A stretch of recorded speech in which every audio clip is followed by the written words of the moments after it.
Truth be told, when I wonder what the future holds, it takes me out of the present. New moon waxing, full moon waning, crescent. Life cycles, teammates or rivals. Soul search dangerous, World War III, the goal's always survival. That's nature, day you're born when you meet your maker. Tears start chasing paper, burning trees or melting glaciers. But truth be told, when I wonder what the future holds, it's impossible to process, so I stay focused on my progress.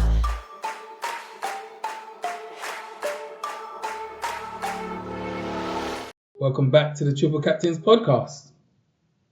It's your boy, FPL Hots, FPL Guffs, FPL Arc, we're in the house. Arsenal's top of the league, which I'm happy about. All the rivals dropped points. I'm hosting again, as you can see, for the people that don't know, as I would always say. Out of the Triple Captains, whoever gets the most points, hosts the show and sits in that middle. So that's 6-2-1. One being Guffs, who's nodding. Yeah, to be honest, I thought it was going to be one of these two hosting, considering my -4 and where I was on Sunday. I was like, oh, which one of these guys are going to get it? But the surprising saviour, VDV, Van der Ven, with his big 23, got me back in the middle seat. F Spurs though, I still hate ya, but well done, Van der V.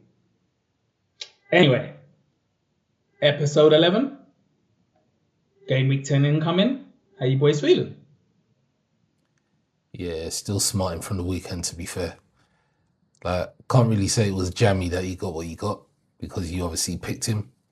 But yeah, this game is making me scratch my head week by week. Every week we come on here, every week it's a defender that has blown up the pages, and we are where we are. And to lose the bragging rights over a couple points and a jammy DEFCON move is very upsetting. It was tight last week as well, to be fair. So, you know, it's how most weeks are going to be tight, I'm guessing. Hopefully not, but yeah. At least you got one last week. So it's, you know, it's just last week you was hosted. For Guffs, or for some, it's been a while. So over to you, Guffs. How you feeling, fella? Man got jokes ready, yeah? Yeah, dead. What was it to say, innit? It's just dead on the roads right now. Another dead week. Like, it's beyond frustrating now. Yeah, bro, like it's a madness. Just, I was out. I didn't even see the games this week. I was out on the roads and I looked at my phone and I saw that my points. I was like, whatever. I saw you was on like 29 points and dead points. I was like, struggling. And next thing I see, next thing I hear, ping, ping, ping, VDV double. Bicep emojis. I'm like, what? What's going on here, bro? Do you know what I mean? You wanted to be kept up to date. But look, I'm not ecstatic by my game week, but I just got saved by that one player. My whole team did crap. Haaland did nothing. No one did nothing. And I got saved. And, you know, sometimes it works, sometimes it don't. But, you know, just to change it up, since you was on the roads, obviously doing your Guffs thing, I forgot what it's called. My apologies for a second. I'm not going to lie. Guffs on the ground. There it is. I've let you big it up yourself. There you go. Yeah. To be honest, I thought it was I'm man of liking the it. people. I didn't think it was Guffs on the ground. That's the tagline. Do you know what I mean? But yeah. You're doing that I don't weird know who's winking putting again. it, Like but, you need to behave. Bro, that's that Tom Dubois wink from Boondocks. But he's doing it, and he's even giving sound effects with it as well. That's what I'm saying. That is Tom. That's the one as well. But yeah, look, I'm liking them. I'm liking the interaction with the fans. Hopefully the fans are actually locking in and checking the footage so they can see their interviews on our channel. But yeah, tell us a bit about how you're feeling doing it. It's your segment. So Guffs on the ground. Yeah, Guffs on the ground. It's going around, man. I gotta say, it's really good to be out there with the people, as you said. You know what I mean? As a man of the people, it's nice to sort of like speak to the people on the ground. I will say this though, it's getting cold. I'll say that much. Like it was blitz this week going out to Brentford. But yeah, it's put to quite a few. But you got your little famous woolly hat on. I'm surprised you ain't got it on today. So, you know, your little Adibisi. He's had a trim, innit? That's why it's like, You know what? Oh, wait, okay, that's You know what what? it is. Quick story, yeah. So I oh left my wow, house. story. I left my house with a hat and I had a thin coat on, right? And I kind of got a bicycle, so I rode to the stadium, and I got right close to the stadium, and suddenly I forgot my transmitter to my phone. Oh man! So I came back home. Do you know what I mean? You know what? It's blitz. Change coat. Put the big black coat on. Do you know what I mean? Back on the bicycle. Back to the stadium. Rushing around. Crowd was building. In a nice kind of way. Like, it was good to sort of get there a little bit later because it was a nice sort of flow of people walking through past the stadium. Caught the buses coming through for Liverpool and Brentford as well, which is quite nice. To sort of Yeah, I catch saw that. It was a good touch. them out. So it was nice. Good set of fans. Brentford is a really nice stadium. I do recommend that if you are, in town and fancy seeing a good team and a good stadium, then Brentford is definitely one to check out. But yeah, to your point, really enjoyed it. Some good talking points. And this week, I'm probably going to go to the Arsenal game. It's a big game. It's going to be a cup game, but I feel that it's an opportunity to sort of speak about the choices before the game week on this occasion. So the Arsenal Brighton game is one I'm targeting this week, and we'll see how it goes. Fair enough. Well, look, like I said, I'm feeling it. So, Guffs on the ground, people, you'll find it on the YouTube channel. Stay ready. So, usually drops on a Sunday if he's at the Saturday games. Obviously, it's going to be at the game Wednesday, so hopefully you'll get it the following day. But there's no pressure on Guffs on the ground, We'll see. But like, let's get into our games. We might as well, since you're talking Guffs, let's get into your team. Review, plans, etc. Yeah, I really don't want to, but needs busting up. What can I say? Really, it was another piss poor week. So I was sweating from the beginning because obviously I was at the Brentford game, obviously, and I had Ekatike as captain, and That was a surprise, by the way. Not to cut you, but that was a surprise. Do you know what? I know last Liverpool week. segment. I know last week I spoke on the show, and I said I was going to make no choices, no changes. Sorry, in my team, and I was really planning on sticking with that. But then we heard news that Isak was going to be injured for a little bit with an injury, and I suddenly thought there's an opportunity there to kind of get him in my team while Isak's not fit. And I fancied Liverpool to score a few goals in that game. He just scored a goal midweek in Europe. So I just sort of thought it was an opportunity to kind of get in my team early before his price rises. And when he did nothing, the whole pressure for the whole weekend was immense because obviously I knew Haaland still had to play.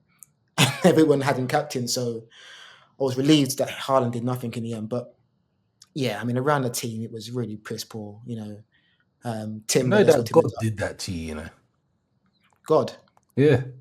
Because he was on here last week going on all greasy about Liverpool's assets. Like, why would we even do that? And then you go off and you get an asset and make them captain. Yeah, it's the universe talks to you, man. Do you remember what I said last week in relation to Gakpo? It was more that if everyone's fit, right, does he get to play game week, game up? You just said forward assets. I'm not focused on Nekpo. Like, obviously, yes, we did speak about him, but you said, why would you take any Liverpool forward asset? That was your words. I don't think I quite phrased it that way. Oh, well, okay. But listen, I sense the opportunity to get a kind of an outlier on my team, someone that no one had. I am playing catch up right now. I can't just go with the crowd. I've got to go against the green to make inroads. There's no point in me just going with Haaland and sticking with the crowd. I'm 100% behind the top players in the game. So for me, it was one of those game weeks where Haaland had an away game. I thought, here's an opportunity to go against the grain right now.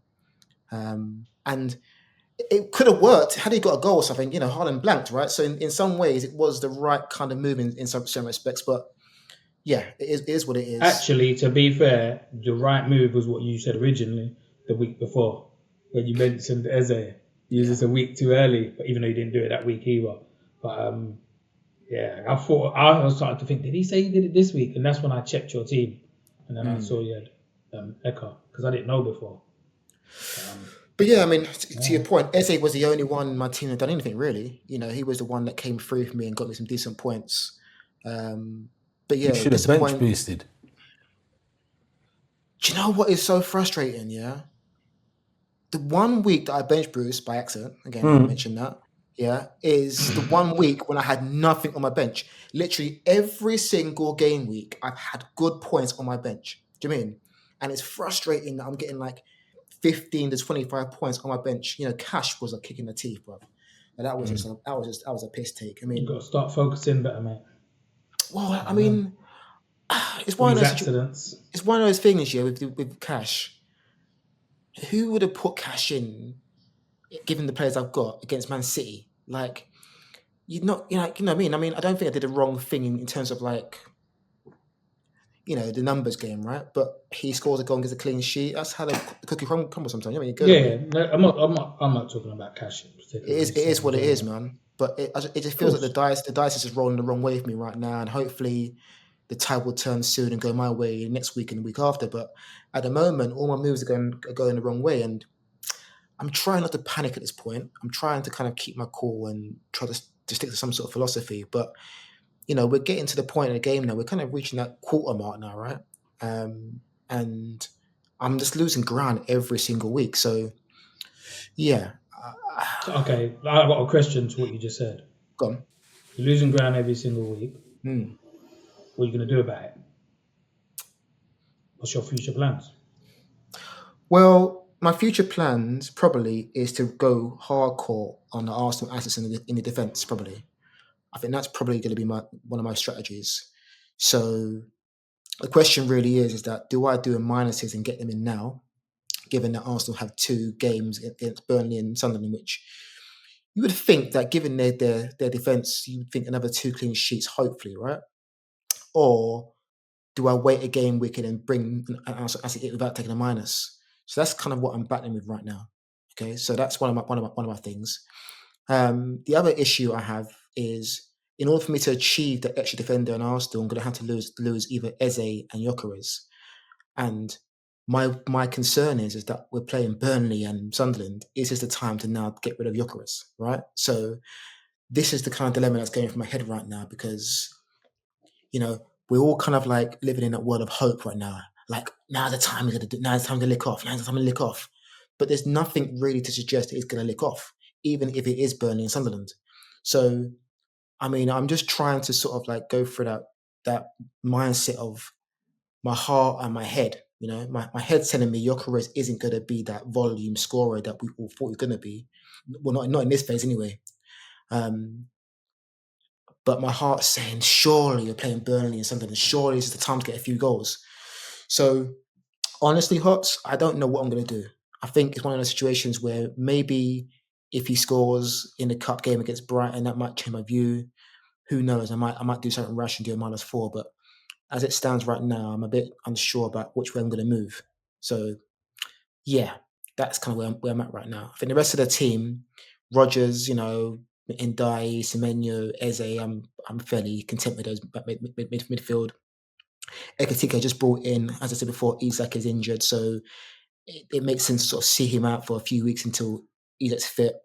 And again, try to get another Arsenal asset in my defence is kind of the sort of the main thing right now, because they're clean sheet machines, and it just seems silly to not have 2 Arsenal defenders, or at least a keeper and a defender from Arsenal, because they're just it's annoying me because I'm in the same shoes as you, but I'll get to guaranteed points at the back. It just it just doesn't make sense to have only one. It just seems stupid at this point. So yeah, that's where I'm at. Fair enough. How about you, Ark? Yeah, I think with my team, my issue is that there isn't a lot of diversity within the ranks. Obviously, things have worked out for me when bringing in Mbumia. He's returned for me every week since I've had him, so can't complain per se. However, there are... Say that again? It's a good pickup in Burma. Yeah, no, he's done all right. Watching Ndai is quite frustrating, as in, if he had a decent striker ahead of him, he'd probably have about 3 or 4 assists over the past couple of weeks. The Enzo move hasn't really worked either. And his upcoming games, obviously they've got Tottenham coming up this week. So you'd imagine that it's a difficult match. obviously Haaland, he is a set and forget. I was really toying with the idea of going with a different captain this week, but any choice I would have gone with would have came up with the same kind of returns. So wasn't a particularly great week. My big worries or my big concerns at the moment are really, I don't think that my bench is solid enough. I've got concerns about Burn, which I've outlined before. I didn't expect the clean sheet with Vicario, which we got. And I've also noticed something with the Defcons, because usually once a defender gets a yellow, then their ability to get Defcons just goes completely down. So Senesi, he was on track to do his usual 10, got booked, and then he was holding back in terms of his tackling, etc. and so on. But yeah, I mean, other things I look at within the team, Ndogi, he needs to go. And I'll probably action that this week. I didn't worry about it last week because he wasn't going to drop in terms of value-wise because he's not owned enough. I still have my concerns around Reindeers because he's now playing basically as a DM for City, and he's not exactly a DEFCON monster. So the validity of having him is just not really there. And if you had watched my segment last week, I said that game week 10 and game week 13 would be quite tricky in terms of fixtures. And I think because of that, I'm relatively unsure. I may do something completely abstract from what I would normally do, which is based on some of the chip paths that I was talking about last week. Geoff, he's also a problem for me. You have Nuno basically playing FM with his team in real life. Like he's starting off with 3 different defenders, bringing on 3 defenders at halftime. Like it's just not useful.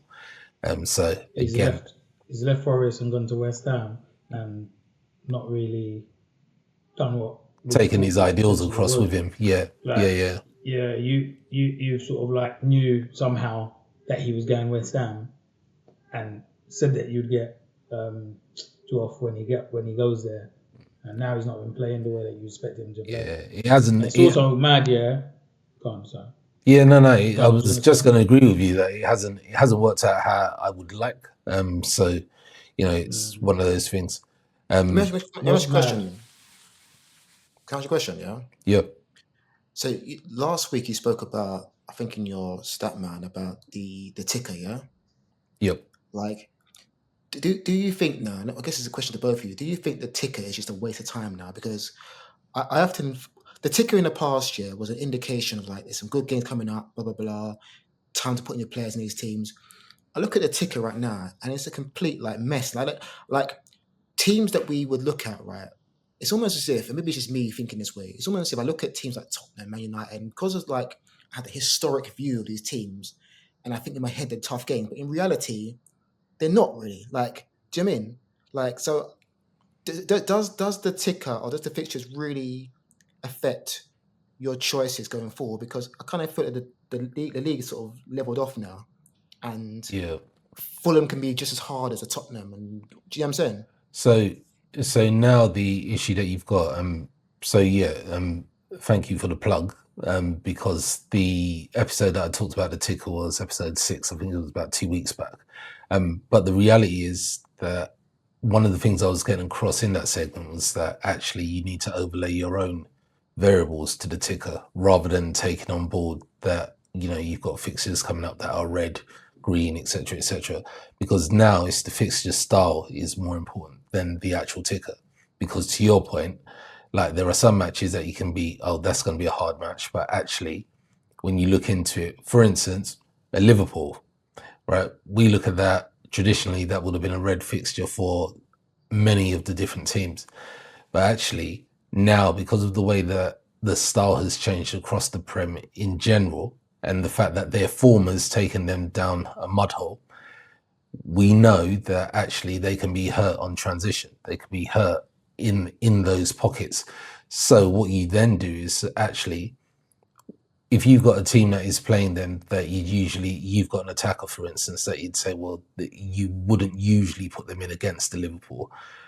But then you have to have a look at it and think to yourself, okay, but how do they play? Do they actually play in the pocket? Are they fast?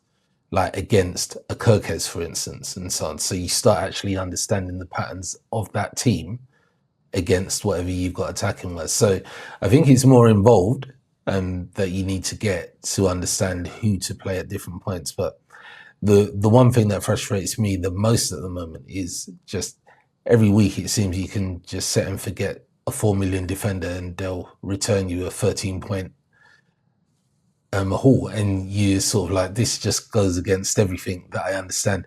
So this year in particular, the game just goes against any kind of logic. To your point, Guffs, you're looking at it that every week you've got points sitting on your bench. Like, I know people that were you know, in the space of, I need Gabriel not to start so that I can get Rodon off my bench. But then I also know people that had Rodon already playing and had Van de Ven on the bench who came on, and you're just like, who does that? Who would have thought that those were the players to put in? So that's what's quite frustrating about the game. But again, I can't stress, every week we're saying it when we come here, and it was why I said last week that I'm actually starting to think, do I need to be changing the formation that I play? Because I keep on going 3-4-3. But in reality, I'm going 3-4-3 and it's hurting me because, and the other reality is I've had Gyökeres for X amount of weeks that has done absolutely nothing, just from an FPL standpoint. So what he does from a stylistic point of view for Arsenal, great. But FPL-wise, he's doing sweet FA for me, which means I'd have been better off going with one of those 4 million defenders. So there's some real questions that need to be answered by me this week. Definitely. And Woltermade also upset me because he had basically an open goal and fluffed it. But I'll give him his dues. He has scored 4 from like 5 shots on target. So we go again, as they say. So do you know what you're looking to do this week, or are you still unsure? Based on the advice that I've been doling out and the different ways I've been looking at things, it is quite possible that I will use one of my chips this week. Both of you said a few things that relates to my team, so let's get into it. Obviously, my team, as you can see, was a complete flop all round. I started thinking about who I could captain as an alternative. As I said in the show, I didn't think Haaland would do that much against his opponent, and he actually did nothing. So it would have been a good attempt to try someone else like you did, Guffs. So I'll give you the fact that you tried. But yeah, God loves a try. Anything. There you go. Does he? What I would say, what I would say is obviously Senesi got the clean sheet. Raya got his standard clean sheet for me. But what I was pissed about before the man who saved me, which I'll go to in a minute, was that I usually promote and still promote trying to get players in before they go up. And, you know, I knew Saka was going to go up. So I made the choice of taking out Eze for Saka. And it worked. Saka went up when he was in my team, so I started to build a little bit towards my profit with him.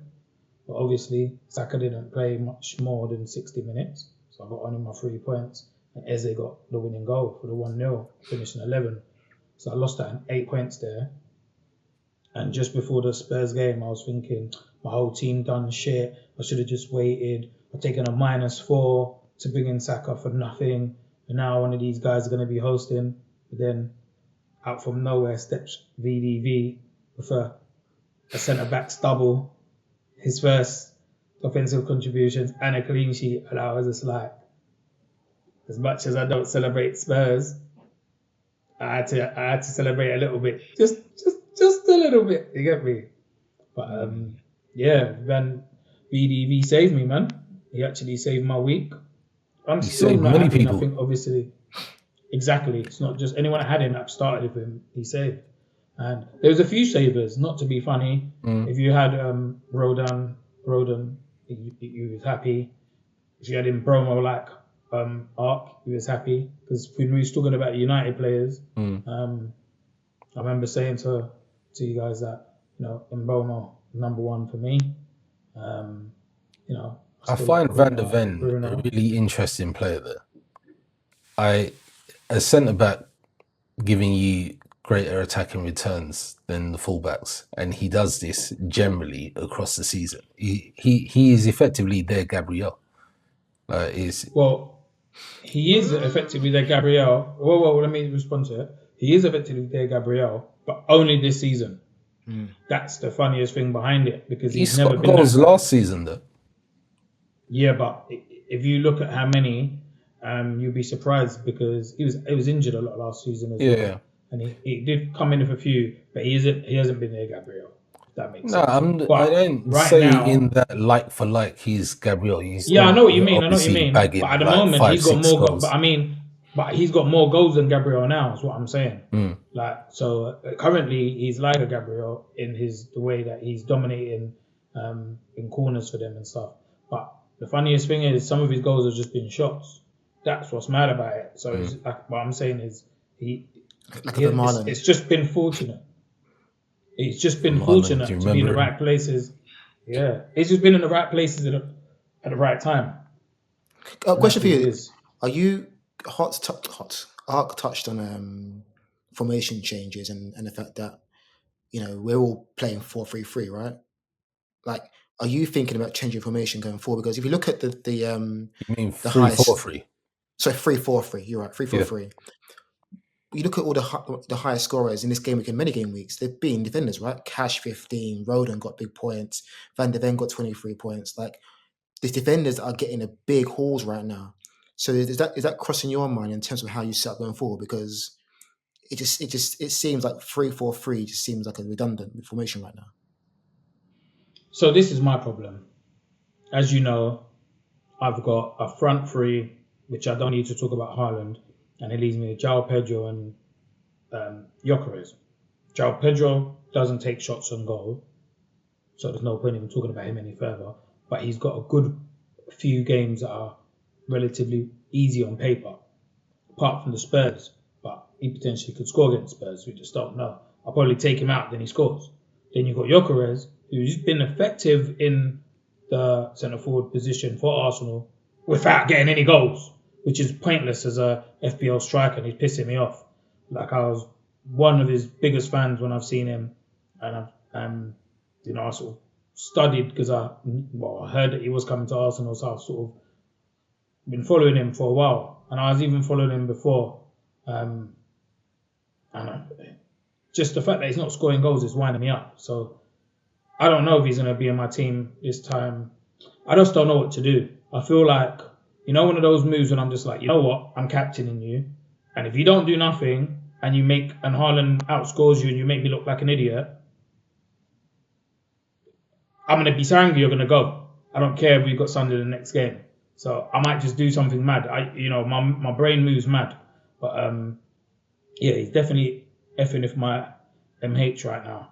And as much as I try to stand by him as a player, which I actually still think he's doing okay as a player, he needs to score goals in the Prem. Unless there's no point being in my FPL team. But the problem is, I've taken a minus to take out Eze to put in Saka, then Eze scores.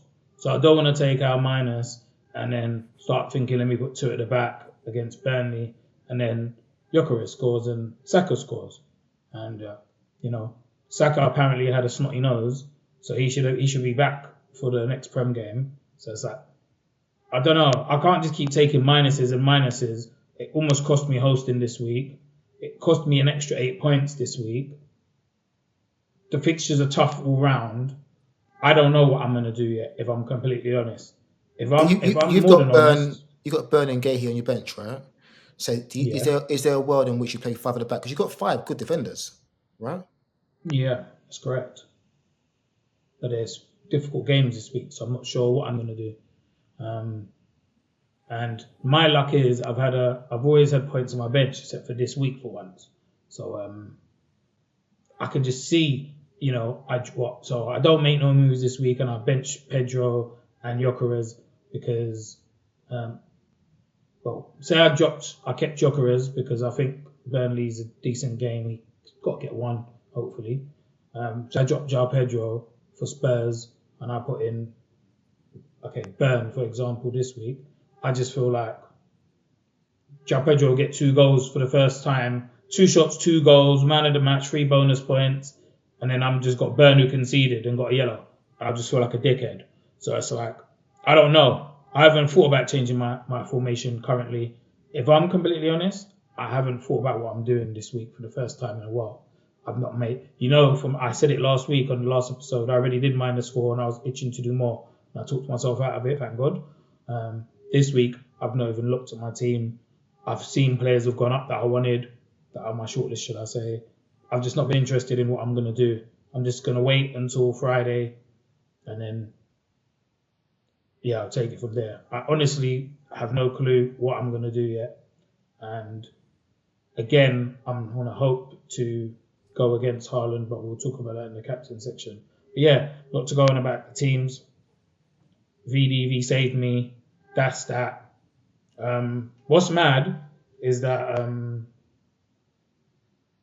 there's been a few surprise packages in the league and loads of teams have been overperforming to some people's expectations. And I think I'll touch on who I think or who I agreed it's undebatable at the moment, who's been the surprise package so far this season is Sunderland. And I remember I started with like 3 Sunderland players or something like that, or 2 Sunderland players, and I did a recommendation of a Sunderland player. Now, the Sunderland players that have been good have sort of rotated. So there's been points where in the season where this defender's been good and that defender's been good. And then, I had a Dingra to start with. He looked all right, got a couple of assists. Then I opted against him. Then I just feel like as a squad, they're a very big squad and they've been doing their thing. But I know you wanted to touch on the Sunderland progression so far. So over to you guys. Yeah, I thought it was a good point in the season to maybe, have a little praise for Sunderland. There might be some Sunderland fans watching this show right now who are probably thinking, what about us guys? We need to talk about our players and stuff. And I think it is important to touch on Sunderland because I wouldn't say they got under the radar. I think teams are now paying attention to Sunderland. They're obviously a very good home team, but they're not a team that's being televised a whole bunch, right? So, the last few weeks I've been sort of paying a bit more attention to their team and their assets because, to be honest, I didn't know a lot about a lot of the players they brought in. Obviously, they had a massive turnover in the summer. They brought in a lot of new players in, and the fact that they've gelled so quickly has been amazing, really. So I was kind of looking at their team and what I feel was probably their key assets in terms of who people might be thinking about bringing into the team from an FPL standpoint. And I've kind of just gone different positions in a team to sort of people to look at. One of the players you have in your team, Hots, I know that you obviously are ahead of the game in this respect, but Mukiele has done very well. He's consistently got decent points over the last few game weeks. I think the highest points he's got was 17 points one game week. If it was game week 6 or 7, he got that. And is currently their highest point scorer. And all these assets are still very well priced. And as I was saying a little while ago, when we're looking at tickers and we're looking at sort of FPL assets, I think we have to completely revise in our minds what good assets are now. I think almost price is gone out the window now. I think, and I guess speaking for myself, I have a bias sometimes. I see someone priced at 7 million versus some 5.5, and I naturally feel that 7 point something is better. And actually, in reality, it's not necessarily the case, right? I think these different changes to the game and the way that now football's played with a lot of set pieces and stuff has completely rewrote the playbook now. And I think that we've got enough data to suggest that we should be sort of looking at some of these cheaper assets with much more care. Saka's obviously been a good player for a number of years for us at Arsenal his last year for Leverkusen. And he's bringing a lot of solidity and experience to the team. Can always score from distance. And again, very cheap. And when you're thinking about players like, Reinders, who both of you guys have in your team right now, 5.5, doing nothing at all. He's a player that for me is just as good as a Reinders really, as an FPL asset, right? And he's around that price point. So he's will this Sunderland thing last? Probably not. They're gonna fall off. They're not gonna finish second in the league. But nevertheless, I think that these guys at this point in time might be worth a shot, worth looking at, especially if you want to try to load upon maybe like expensive assets from Arsenal and other areas. You need to make some cutbacks. I wouldn't at all be scared about putting in some of these assets into our team. And interestingly, you've only got to look at the goalkeeper. Roos is the highest scoring goalkeeper in the game. I mean, you think about, Raya has had 6 clean sheets, and yet Roos is still above him in the points. Just tells you everything, right? About sort of, it's not just about, the clean sheets. It's also about those little extra points you get from, saves and whatnot, which kind of can really add up and make a big difference.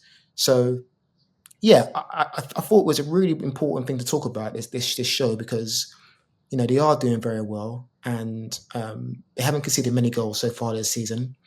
Which means they have been getting clean sheets too.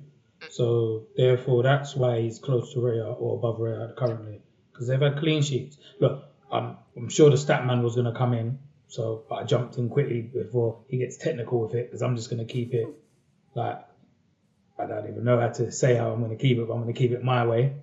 And you said, is it too late or not? I'm looking at the up and coming fixtures, and I'm saying, yep, I've got a Sunderland player. Yep, they are doing well. Will they continue to be second in the league? I doubt it. And I'm looking at those fixtures now, the next 5. Everton away, who's just lost. Arsenal at home. It's Arsenal. Fulham away. It's not an easy game. Bournemouth at home. They're good. They're up there right now. Liverpool away. Those are 5 games that by those 5 games are finished, it could be a totally different thing. However, we can't knock where they are right now. So we'll credit where credit's due, which is why they got an honorary mention. And I suppose we'll have to see where they are in 5 game weeks, because I didn't know that was the next 5. So that's good to see that here, Guffs. But yeah, Statman, what's your view on this? Look, to be honest, I don't want to just reiterate everything that Guffs has said, but the reality is that they are a problem per se when you think that the only team that hasn't conceded as little as us per se is Sunderland. They're the second best defence. I think with them, home form is going to be what does things for them. I also think that their manager, like what he has shown, is that tactically they're quite adaptable. They change from a back 3 to a back 5 quite often in the games, right? So, for instance, going back to what I was saying previously about when you start looking at fixture style and what a team is able to do, how they're able to adapt to different situations. So they are a team where you look. However, I would say that the next 5 is where they've got a real mix of teams. And yes, they can be buoyed by the fact that, they've done their thing wherever they've gone. And there's no accounting for the kind of mentality that you've got with someone like Xhaka that comes into your team. And as has been said, you can't get away from the fact that they brought in 13 permanent players during the summer. I think they spent 160 million. But the reality is they've done what? They've got 17 points. I think that's the most the promoted team has got since when Hull came up in 2008 or something along them lines. But one of the other things that I've noticed with them is that they're quite comfortable with not being in possession, because they're efficient. So there are a number of games where they've had less than 30% possession, but they've done what they need to do. They've been efficient and they've got to where they are. And I don't see them as just, I know there's a lot in the media at the moment about people that are going long and they're doing this and doing that, but I think they actually mix it up quite well when you look at things. And like I said, having that solidity and then them being flexible at the same time, it does make them a problem. But like I say, it's their home form that is going to get them through. And the good thing is they're halfway to being safe, right? If 40 is the mark that we always look at to say, okay, once they've got that, you won't get relegated. And on their current form, you would think that they've started too well in order for them to really be pulled down into the mire. But yeah, the players that you could go for with them, like the three that we've got there, they are I guess they are their star players per se So of the strikers season don't so matter, far. Yeah. It's Isidore as well, which is obviously another one Yeah. that you could have looked at. Yeah. And that's one of the things for me is that looking at them, I need to understand who's actually nailed and who isn't. So if, for instance, those reasonably priced players, some of them are nailed, then they will become more of a on my radar type thing, as well as me trying to understand a bit more on how are they performing against, are they overperforming against the XG that they're creating at the moment, that kind of thing, because that starts telling a story. But no, they definitely have my attention. There have been big misses because, you know, I also saw the haul for the defender previously, and he's consistently scored. So yeah, definitely a surprise package, and the next couple of games is going to show whether they can sustain it or not. But I think for what it's worth, Royce is a very good keeper. In terms 100%. of his saving, etc. I think that he's going to be up there regardless. So he's a gem. Saka is Saka. I think at the moment when I've looked into it, I've seen that he's averaging around about 9 DEFCON every game. So there will be games that he gets it more. So he's definitely an option. But for me, you know, I'll start now looking into, okay, what diamond in the rough have they got that nobody else is thinking about, is where I will start looking, because I need it. My team needs surgery at points. Like I was saying earlier, my team isn't diverse enough. It doesn't have enough from other teams. It's got many doubles. So I will definitely, this has definitely tweaked my mind, for instance, definitely something that I'll start looking into. That said, the away, I need to see what they're like in away games. But so far, I mean, they were away to Chelsea, right? And Yeah, and I was gonna end on that point because I think the Chelsea game was a good indication of. It didn't give Chelsea a lot of good opportunities in that game. You know, they limited him to very few clear cut chances. So yeah, look, So it's let's some see how tough they do against Everton. games. Everton's Yeah. their next game. Everton's their next game. On paper, Chelsea's a better team than Everton. Let's see what they do against Everton, because Everton's going to be pissed that they lost, and convincingly as well. So they're going to want to bounce back, and this is a time to see a real test for Sunderland, because it's not a big name team where you might be all up for it. I'm not saying Everton's not a big name to them, but like, yeah, it'll be interesting. But because you was going through your stats and stuff, I think might as well get into like yeah, a bit more about the stat man, what you got planned for the up and coming game week.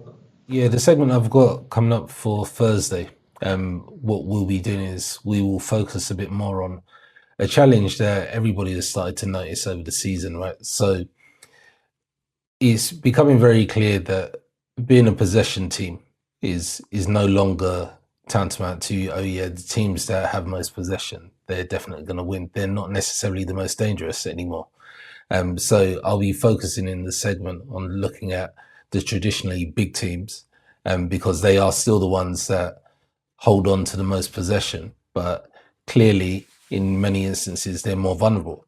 And in fact, the one anomaly within that is Arsenal. Arsenal seem to be able to keep control with the possession, but most of the others not so. And to be fair, even some of your stalwarts, like a Man City, for instance, they've dropped percentage-wise in terms of the amount of possession they keep in comparison to other seasons. So many of the big boys, they are trying to adapt. They are trying to themselves go a bit longer and be a bit more direct and so on and so forth. But it's leading to many different opportunities, which is the reason why we are seeing so many FPL assets in smaller clubs, for instance, that are actually giving us as much value pound for pound or even more than what we would do from the traditional assets. So yeah, that'll be coming out on Thursday. Should get out by midday. And yeah, it's one for us to look at and effectively start shaping around some of the decision making that we'll be doing over the coming weeks. One of my guys mentioned to me He's like, yeah, I've been watching the episodes and I like your professor. Yeah. And I think he was referring to you. Can't be me. But yeah, look, the main game coming up this game week, the big one, Spurs, Chelsea. Guffs was just mentioning Chelsea getting beaten by Sunderland. Now it's Spurs away. What's your start of you, Guffs? What's your predictions? What's your view? This one. This is an interesting game for me, because as the graphic shows, I mean, both teams have had a very sort of up and down last 5 games, right? With you look at Spurs, they've won 2, drawn 2, lost 1. Chelsea have won 2, lost 3 of the last 5. I think they're teams that are struggling for consistency, and you just don't know what you're going to get with these teams. So I think it's a very difficult game to predict, if I'm honest. I think that,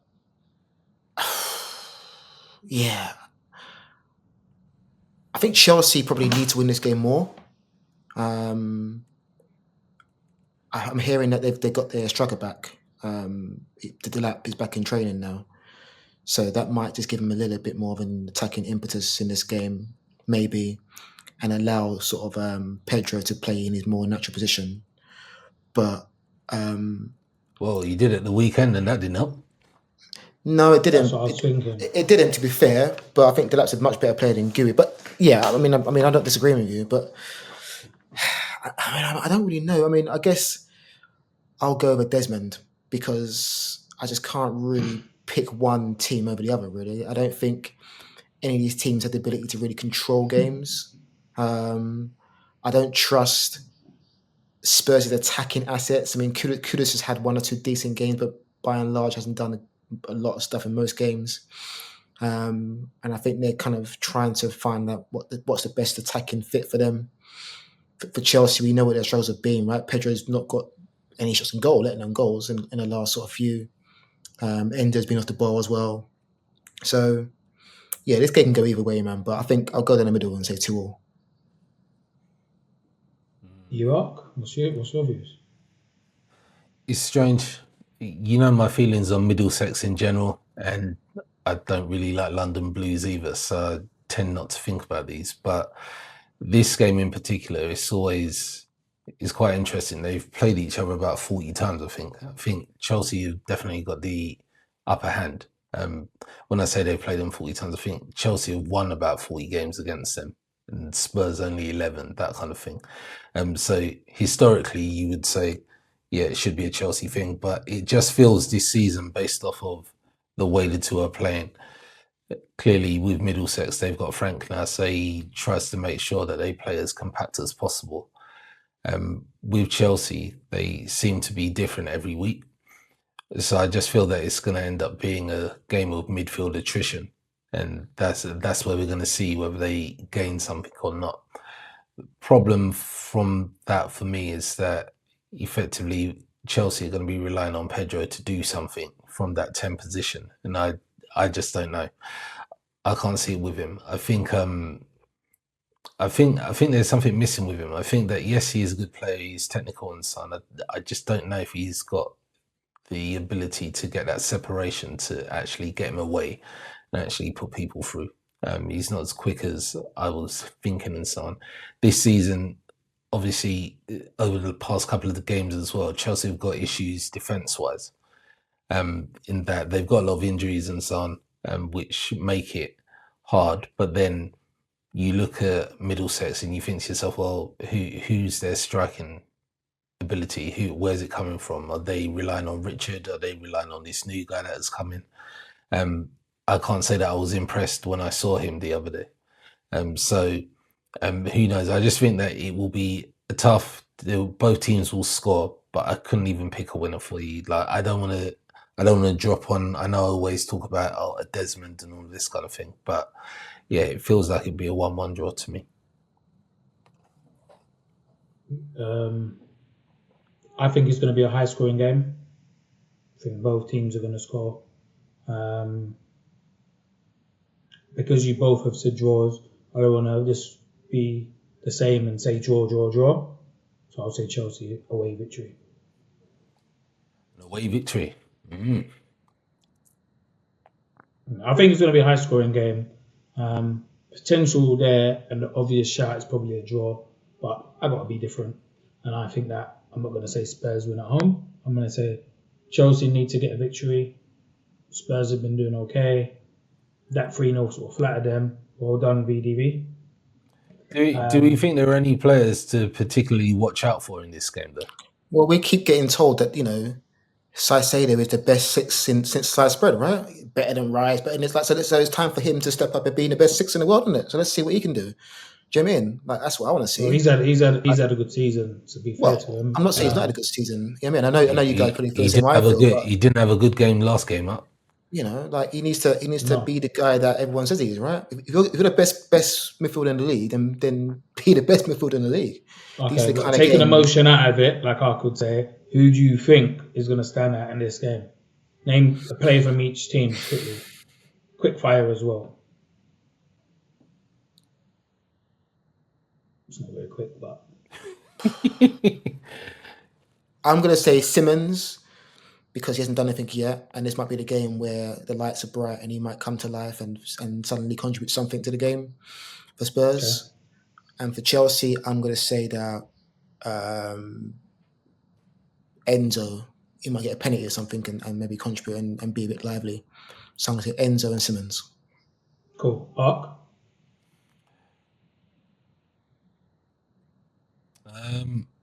Neto, from a Chelsea standpoint, from a Middlesex point of view, I just find most of their players meh, so it's difficult for me to know who do I think will actually do something. I think in reality, someone that is always good for a level of entertainment and is always trying is Porro, who we can see on screen. But in reality, Paulino as well, the one. Yeah, but I think you also but Paulino is just a destroyer, right? So he and Caicedo, they can kick each other's shins to death. Like that's their thing. So quick fire. Who's your two? Yeah, maybe Kudos, but yeah. Right, me, I'm just going Kudos, João Pedro, the two that's currently in my team, both scoring points. So that's not you thinking. Speaking of existence, them ones. No, listen, I think João Pedro's due. This is the problem with this season. He's due based on what? Elaborate. He's due a shot. Elaborate. There you go. That's what I was going to say. Man hasn't had a shot. You can't play up there and not have a shot. So I think he's going to get a shot off and he's going to bang. So that's what I'm saying. And Kudos, I think he's been a very good player for them this season. He's been unlucky to get a few goals ruled off. And he's in my team, so I'm voting for him and I'm rooting for him. But even the joke, that's how I feel. So I think it's going to be them two that are going to be the key assets of each team. I would say Enzo as well, but he's another one in my team, so you're going to think I'm being biased. But he's wound me up. I put him in, then he was off, didn't even play, then he's come in and done nothing. So what I would say... And we know how you take it personally when these players do nothing. I can't be... I can see the upset in your face. He's done nothing. I'm not going to lie. Yeah, he has exactly that. But you know what's mad? You mentioned Simmons hasn't done nothing. That's why Guff said he's gone for him. And this is what I've seen all season. Gyökeres, my guy. I still stand by it. Not looking goal scoring wise, FPL wise, dead. Not many goals. Simmons, bit of hype, comes Spurs, nothing. Burks, nothing. Like the list goes on. I can't bother to go for a whole list of people that's not really. Like João Pedro, moved from Brighton, good player, not really done nothing. Cunha, moved from Wolves. Now people starting to see a little bit from him. So it's possibilities things are going to change. We're only 9 game weeks in, but it is what it is. But let's move into captains. We've talked enough about these two who are not the Kings of London right now. So captain choices. Guffs. Where are we going with this? I think this is another interesting game week for captain choices. I think there are a number of people that you could choose from. I actually fancy Saka to do some bits this week, and it's a bit frustrating having it's not in my team. To be honest with you, Saka is generally a player that he's good for goals and assists. He's usually a stat monster, and he hasn't quite got This is going. what Snotty knows. He hasn't got quite got, he hasn't quite got going this season, partly because he's been injured and stuff. But I think that this could be a sort of a period where he might get going now, Saka. So I'm a little bit. Sorry, I'm still bitter about that. My bad. Yeah, I'm a little bit fearful of him coming alive and it's not in my team. Obviously, Haaland is always going to be a very, very heavy choice for most people, and it's difficult to go against him. Very unlucky not to score this game week with disallowed goal. But yeah, for me, Saka, Haaland. If you're looking for someone if you're looking at someone that's maybe a bit off the beaten path, you might want to look at maybe Jiménez at Fulham. If they're playing against Wolves, Wolves have been very leaky at the back. Fulham are a good home team. And Jiménez does have these periods where he kind of gets these glut of goals. So it could be one of those games where he might get a couple of goals, and he's on pens as well. So I would say he's a one to watch out for. Okay. Mark? Personally, I don't think I'm going to have a choice outside of Haaland, but that's more because my team isn't as diverse as I'd like it to be, and the fixtures are tricky. The other ones that you'd look at is, I feel like Semenyo's in that kind of space where he doesn't really go 2 games without returning at the moment. So where last week he didn't really do anything, I expect that this week or next he's gonna haul. Who are Brentford playing this week? I think they're away, aren't they? Brentford are away to Palace. Okay, so yeah, well, that'll be interesting. Between them two strikers, they probably miss about 10 chances that game. You got Mateta versus Thiago, right? So yeah, difficult games. But Palace are doing what they're doing. I think that Woltermade may be one to watch in terms of returning something this week. But like I say, I think it's a really difficult week in terms of who you can go for captain-wise. I think that somebody will be a wild pick that will create a whole situation. Because there is upside. The fixtures are all over the place. Yeah, I mean, Haaland's at home, isn't it? Yeah. What I would say is, go on. Yeah, No, I was no, going to I was say. gonna I was going to say even the Saka pick, I think is quite difficult. I think that we just done a piece on Sunderland, and he's looking at they're playing Burnley. I know they're playing Burnley. So what I'm saying is we just done a piece on Sunderland where we talked about the home form. It's a similar situation with Burnley. Burnley are horrible away, but at home is where they've been picking up points. And when you go up north, etc., and so on, like, it can be difficult. So I feel like this week is one of those weeks where the fixes are just tricky. Like, there isn't any that stand out to you where you say, okay, yeah, I've got a banker here. Like, one of my premiums will definitely going to bring me in this or bring me in that.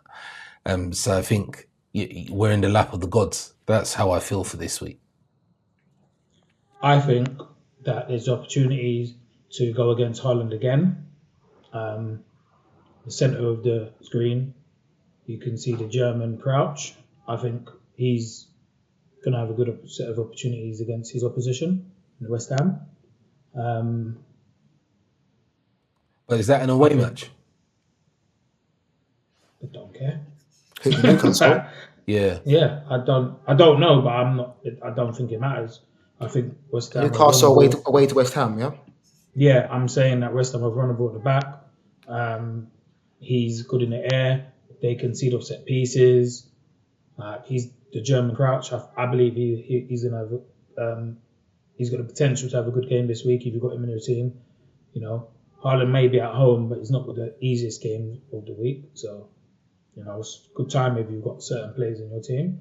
I think Mateta, As much as he misses a few shots or whatever, I think he's a good alternative this week. If I'm playing it safe, I could just go Haaland because most of the FPL managers will go in. But I'm sort of looking at differentials within my team. And João Pedro, I'm just not sure if I can trust him. If I'm completely honest, I think he's going to get a goal, but then Haaland may get a goal. And then I'm looking at Arsenal and I've got Saka and Gyökeres. I've not captained Gyökeres once. He's my guy, but he hasn't been doing nothing. Like João Pedro, when we mentioned it earlier, is it Gyökeres' time to score in the Prem? Surely you're not going to just keep on not scoring in the Prem. So I know that I've been so consistent with backing Gyökeres. If I was to captain him and he cost me a red arrow or made one of you host the next game week, that might be my way of breaking my loyalty to him and getting him the hell out of my team. So I'm semi-tempted to go with Gyökeres just to back my own belief in him. But I've got Saka now, not Eze. So it's tricky. But, Haaland on paper, safe bet. Everyone will go for him. So even if he does nothing like this week, you might get lucky and no one else's captains do anything. Worst thing you can do is go against Haaland and your captain gets nothing and Haaland gets a double. So, but anyway, like I said, I'm not even thought about my team this week, and that's genuine. I've genuinely just not thought about captaincy, but who I'm bringing in yet, or who I'm getting rid of, or what. Could be one of those weeks where I don't do any changes, and I just build up an extra one for the following week and pick a random João Pedro or Saka or Gyökeres. I'm not sure. Could just be Haaland. But let's get into the mini league tables. Or should I say that triple captain table? I've seen there's been some movement, some good scores. Obviously, as normal, we'll start at the top. Gonna win. Still top. 18 points clear. What can you say? Man's holding on. He's doing his thing. We reflect on the top 5 and you can see 4 green arrows in that top 5 with Rice and Rax jumping into 5th. Your Vert's nightmare. Funny enough, he's been in that top 5 for a little bit and I know who the manager is, so, keep doing your thing. Bet you ain't got Verts in your nightmare team though, have you? But, green arrow in 3rd. Very good game week, which I'm going to come back to him in 1 second. But very good game week. Got himself straight into the top 3. Big you up. Another manager that I recognised when I looked it up because I saw the points that he was on. So big up to him. He knows who he is. And Porsche 911. Probably a posh person. That's why I said it. But yeah, Porsche 911 in 2nd. Doing your thing as well. 18 points behind, like I said. So it's well done. Is he posh or is he posh? Posh, yeah, he's posh. He's right the there first you go. You know what? I don't want it. It's not tea in this cup. You know what I mean? This nice little Arsenal cup with the name there. You see it there? Yeah, nice tea, really, lads. But yeah, I was right in the first place. Bottom 5, cool. There's been some movement, and there's dead by game week 7 where you've got another red arrow, so it's continuing. Prophecy's coming to life, yeah. Do you know what I mean? The person who's got the devil worshipping title for their team, still bottom. I swear, man, I beg you. I've worked out who that person is, so I'll be having words. You know them, yeah? Yeah. Tell that person if they change their team name, I bet you they start rising. Do you know what I mean? But, to be fair, 55 for last week was not bad. Well, he was better than any of us. Maybe. I can't remember what I got. Yeah, you can't remember, eh? I can't. Yeah, unfortunately, I do. Well, it actually says 55 on the screen, but yeah, it got me confused. But I took a -4, didn't I? And still beat you lot. But anyway, back to the bottom 5 and 2 peak for you, still in that bottom. You know what? This Glim's just proper escaped that bottom 5, He's like, okay, I see you. I thought you was out of the bottom 3, out of the bottom 5. So well done to you. See, you little devil worshipper at the bottom. Anything can happen. You're in your bottom. You can get out of that bottom. And I know, don't take my banter too serious, depending on who you are. Don't come looking for me. But your team name just opens you up for this type of thing. As you can see, the triple captains points were there before I go into this. 1 red arrow for Guffs, green arrows for me and Arc. We're still not where we want to be, really. But, you know, it's game week 9. I'm sure we'll all rise and we'll do what we need to do. I'll make it onto the first page one day. I want to be like you when I grow up, Hoss. You're close. Oh, boy. We all need to be on that front page at least, man. Do you know what I mean? Don't want these people in our league trying it. But, hey, it's early days and it can still happen. I'm 25th. So I'm not ecstatic anyway. And, yeah, on to the higher scorer. 70, like I said, jumped into the top 3. Very, very good progress. I see the jumps that you made. And like I said, when I checked who it was, I noticed I know who it is. We know so who big you are. up. Yeah, big you up in one of the WhatsApp groups I'm in. An Arsenal fan as well. So I know he's feeling himself. Team doing well. Him doing well. But yeah, that's enough about him. Back to us, the triple captains. You know, another difficult week. But as I said, VDV saved me.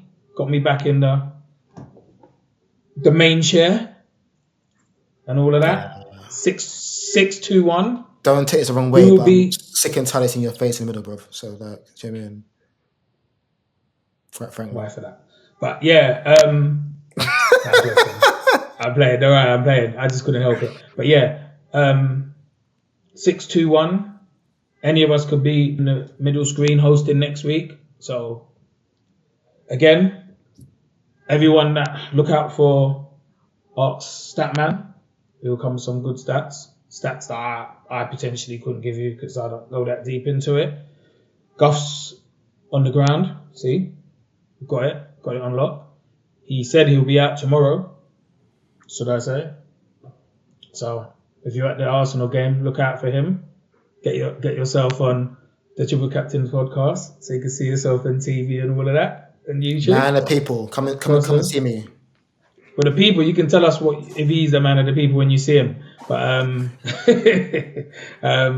yeah, we're across all platforms. You know this already. Or everyone that supported, subscribed, liking, and doing everything, forwarding on. We appreciate you. And hit that bell for the continued. Get those notifications. Yeah, that's it. Thank you for the continued support. Please, anyone watching that hasn't subscribed, subscribe. It's not going to hurt you. It can only help us. Do you know? It's cold out there. We need to contribute to Guffs' woolly hats and that. And some spit in the tubes to that bike when he's riding down to the local stadiums and that. But yeah, all jokes aside, keep supporting. Please spread the word. Spread it. And those of you, if you have featured and you've seen yourself on the channel, please subscribe too. And if you are in and playing FPL, you know, follow our journey and get involved. You know, we had an open league at the beginning of the season, and we're going to continue to do that every season. And you know, at the moment, Gunner wins top of the league, and in that prize money position, that free money, will he stay there? We'll find out. Yeah, end of the show. Game week 10 is coming. Guffs is going to do his wink and a gun, thinking he's presenting on the roadside again. Art's going to have his screw face on, and I'm going to sit comfortably in the middle, hoping to be here next week. And on that note, triple captains, and we're out. Truth be told, when I wonder what the future holds.